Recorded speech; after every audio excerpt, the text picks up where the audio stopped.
Hey guys, Erwan Heussaff here, coming back at you from Landers. We wanted to start a series where we prove to you that it can be actually really simple to make certain types of dishes, and to prove that to you, we're cooking them just right here in the Superstore with a very minimal and simple setup. Today I'm talking about one of my favorite recipes, and that's grilled cheese. There's nothing more beautiful than a piece of melted cheese or a combination of different types of cheese between two sliced breads, nicely toasted with lots and maybe a little too much of butter, and it always tastes absolutely beautiful.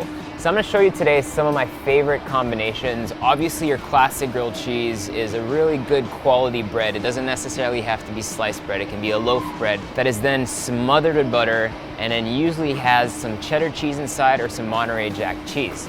But if you're like me and you want to try something different, you know, there are close to thousands of cheeses you can actually choose from.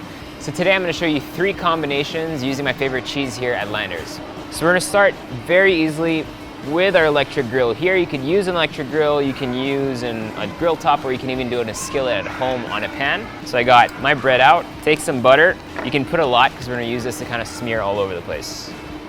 So I just want to make sure that everything is absolutely covered on both sides. Now for our first combination, I'm going to do the closest thing to classic. So I'm going to use some Monterey Jack cheese right here. It's always nice to taste the cheese first, just to know what flavor profiles you're kind of working with.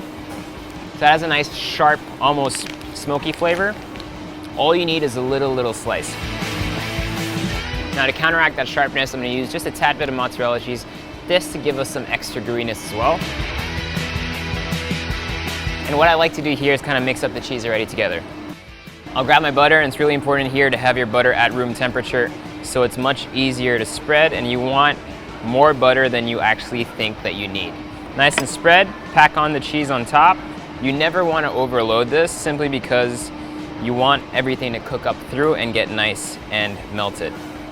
Close it up, get generous with it, apply a little bit of pressure, keep that on the side, and we're going to go ahead with our second sandwich. So for this one, I'm gonna go completely untraditional and actually use a soft cheese. Most people, when they're making grilled cheeses, they use hard cheese. I love a good brie grilled cheese. It won't melt as much, it won't be sticky and gooey, but it'll be nice and runny. I'm gonna grab my brie. We're gonna go ahead and cut a wheel off. And then we're gonna go ahead and just stretch the brie out. So it's nice and soft cheese, so it's very easy to kind of stretch it out to make sure it covers everything nicely. When your butter is slightly kind of yellow brown like that, that's what you want. It's going to give us a nice coloration on both sides of the cheese. Close that, and we're probably going to wait for about 3 to 5 minutes here. Finally, for our last combination, I've got some raclette, and I've got some goat cheese in here. A great combination, very trendy, because raclette was absolutely everywhere last year. And it's a great cheese that just melts absolutely beautifully. We'll take these out because they're pretty much good to go.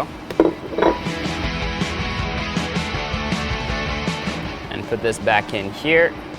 And then we're gonna cook this exactly how raclette should be cooked. Melt it straight here. And this will be really quick, and that will be basically the topping of that raclette grilled cheese. Now if you want your nice, thick grilled cheese, obviously you're better off doing that in a pan where you can control kind of the pressure that you put down on the sandwich. If you use these, you're gonna get nice, thin, crisp grilled cheese. But what's cool with this is that, 1, it actually looks smaller so you don't feel too bad.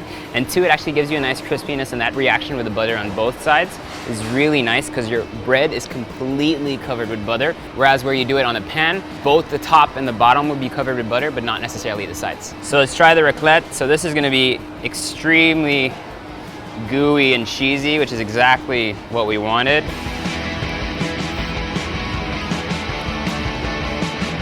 That is just rich, beautiful Swiss cheesy flavor. It's so good. This is the brie, simply because what I told you a while ago, it won't get as elastic and stringy, but it'll be nice and melted, and that you can tell is the brie.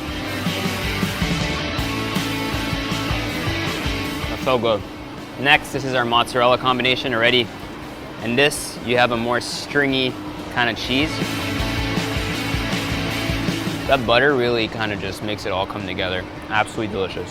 So that is sinfully delicious, absolutely gooey, beautiful, obvious cheese flavor. We've done a whole video of the cheese that you can find in Landers, so please check that out so you can actually kind of play around with the combinations that you like the best. Try the cheese raw first, then cook it down with some butter, and it all comes together in a beautiful marriage of flavor. So if you guys like it, please make sure you comment below and let me know what other type of like 3-4 ingredient recipes you want to see.